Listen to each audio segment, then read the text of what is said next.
정책 발표는 주거 분야, 장애 분야, 교육 분야, 국방 분야의 순으로 이어집니다. 먼저 주거 정책입니다. 주거 정책은 서울대 대학의 낮은 기숙사 수용률 문제를 다양한 방법으로 해결하고 청년들에게 안정적인 생활을 보장해주는 것을 중점으로 발굴하였습니다. 주거 정책은 총 6가지로 권역별 지역 상생학사 제도 확대, 교육비 공제 대상의 기숙사비 포함 및 교육비 공제 한도 상향, 기숙사 운영기업 신용카드 가맹점 필수 등록, 주택 임대차 보호법 일부 개정 법률안, 대학생 월세 지원 확대, 그리고 1인 가구 최저 주거 면적 기준 확대로 구성하였습니다. 이 중 주거 분야의 대표 정책인 권역별 지역 상생학사 제도의 확대에 대해 말씀드리도록 하겠습니다. 권역별 지역 상생학사 제도 확대 정책은 더불어민주당 서울시당 대학생위원회에서 수도권 대학생 135명을 대상으로 진행한 주거 실태 조사에서 확인된 문제점을 해결하고자 고안하였습니다. 본 조사에서는 68%의 응답자가 기숙사를 선호한다고 응답했으며 수도권 대학의 기숙사 수용률은 고작 18.2%밖에 되지 않았습니다. 신촌 대학가 평균 월세는 2022년 52만 원에서 2023년 79만 원으로 폭등하였습니다. 대학생들은 도대체 어떻게 살라는 것이냐며 절규하고 있습니다. 이런 상황에서 대학 기숙사 건설을 반대하는 지역 주민의 반발을 피하고 임대인의 수익을 최소화하면서 대학생 임차인의 부담을 줄이는 정책을 생각하고자 준비하게 되었습니다. 성동구의 성동항량 상생학사 정책을 참고하여 제작된 본 정책은 다음과 같이 구성하였습니다. 첫째, 구청과 집주인 간 상생협약 체결을 통해 보증금 3천만 원으로 상향하고 월세를 40만 원으로 하향 책정하는 방식으로 이루어져 있습니다. 둘째, 보증금 3천만 원도 최대한 대학생 임차인에게 부담을 주지 않기 위해 LH공사에서 주택도시기금을 활용해 대학생 임차인에게 2,900만 원을 연 1% 금리로 대출하여 줍니다. 셋째, 대출이자 역시 대학생 임차인에게 부담이 되지 않습니다. 대출이자도 구청과 대학이 절반 정도 각각 부담하는 형태로 구성됩니다. 네 번째, 월세 40만 원 중 15만 원을 구청과 대학이 절반씩 부담해주는 구조로서 대학생과 그리고 집을 빌려주는 집주인 모두 행복할 수 있는 그런 정책을 고안하였습니다. 결론적으로 대학생 임차인은 보증금 100만 원, 월세 25만 원만 부담하면 되는 정책이기 때문에 서울에 있는 대학생들이 만족할 수 있는 주거 정책으로 생각하여 저희가 제안을 합니다. 네, 다음은 장애 분야입니다. 장애 분야 공약은 장애인 고등교육지원센터의 조속한 안정화, 베리어 프리 편의시설 운영 의무화, 장애인 의무고용제 확대, 장애인 최저임금 폐지, 저상버스 장애인 이동권 보장 등이 있습니다. 이 중 대표 정책인 장애인 고등교육지원센터의 조속한 안정화를 촉구하고자 합니다.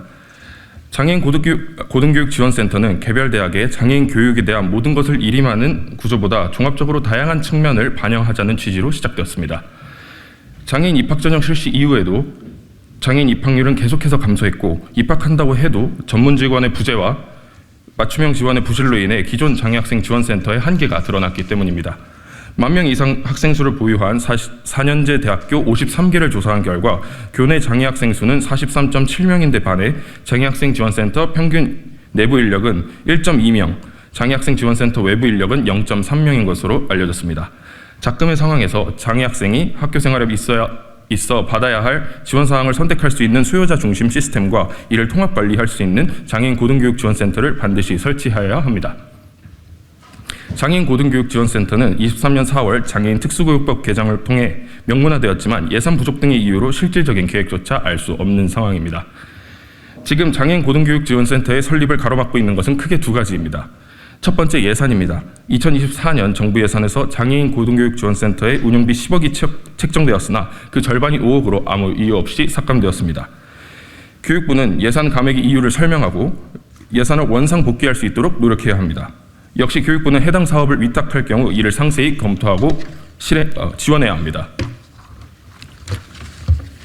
두 번째, 대학의 소극적인 참여입니다. 자체적으로 개인별 교육 지원 계획을 수립하는 학교도 있는 반면 아예 진행이 되지 않거나 보고 체계가 없는 대학이 다수 존재합니다. 보다 구체적으로 의무를 규정하는 개정안과 대학 측의 인식 환기가 필요합니다.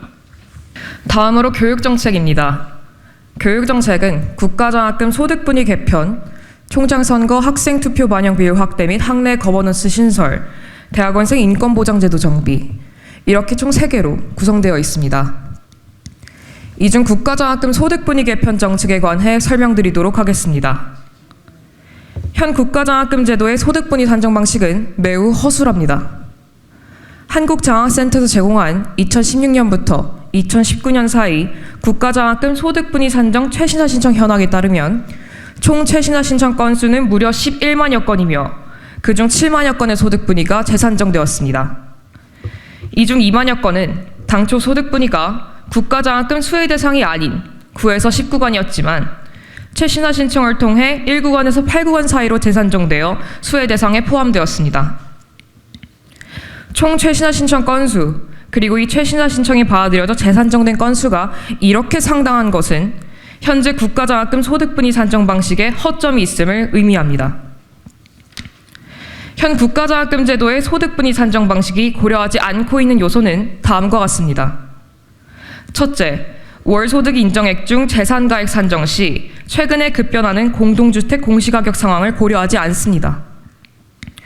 교육부가 제공한 2021년과 2022년 국가장학금 수혜 현황에 따르면 2022년에 가계소득 수준은 큰 변화가 없었음에도 집값 상승으로 국가장학금을 받은 대학생이 1년 만에 7만여 명 감소했습니다.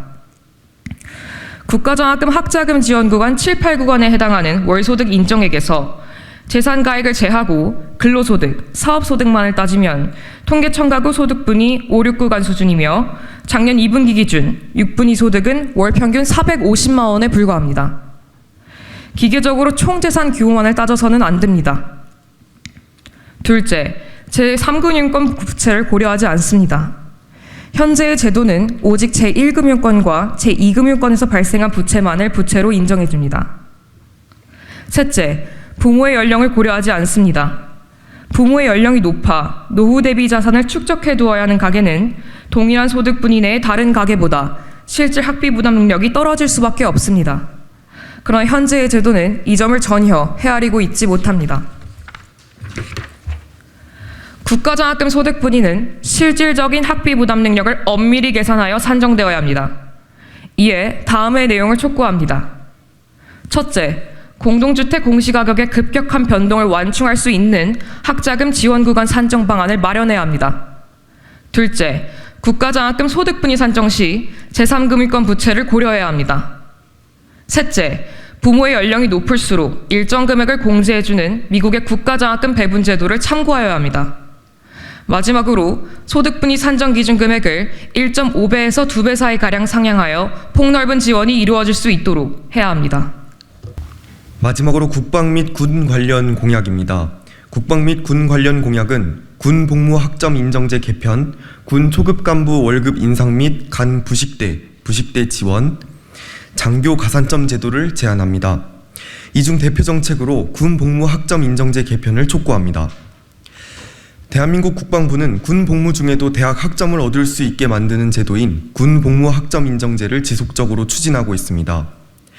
군 복무 학점 인정제의 경우 크게 2가지로 구분됩니다. 하나는 군 경험을 사회봉사, 리더십 수업 이수로 취급하여 학점 인정해주는 군 복무 경험 학점 인정제와 이러닝 시스템을 통해 온라인으로 이수하는 군 복무 학점 인정제가 있습니다. 의무 복무 중인 병사 대부분이 대학 재학 중 입대한 대학생입니다.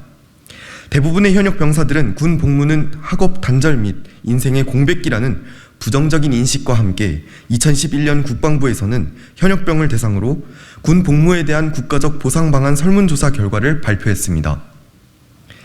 봉급에 추가하여 병영생활 필수 경비 지급에 응답한 응답자가 30.7%, 군 복무 기간만큼 학점 인정이 응답자의 28.5%, 군 복무 중 자기개발 계좌 적립에 응답한 응답자가 15.9%의 순으로 응답이 많았습니다. 그리고 지금도 여러 대학교 게시판에서 군 복무 중 이수할 수 있는 학점을 확대하거나 학점 인정제 도입을 요구하는 글들을 심심치 않게 찾아볼 수 있습니다.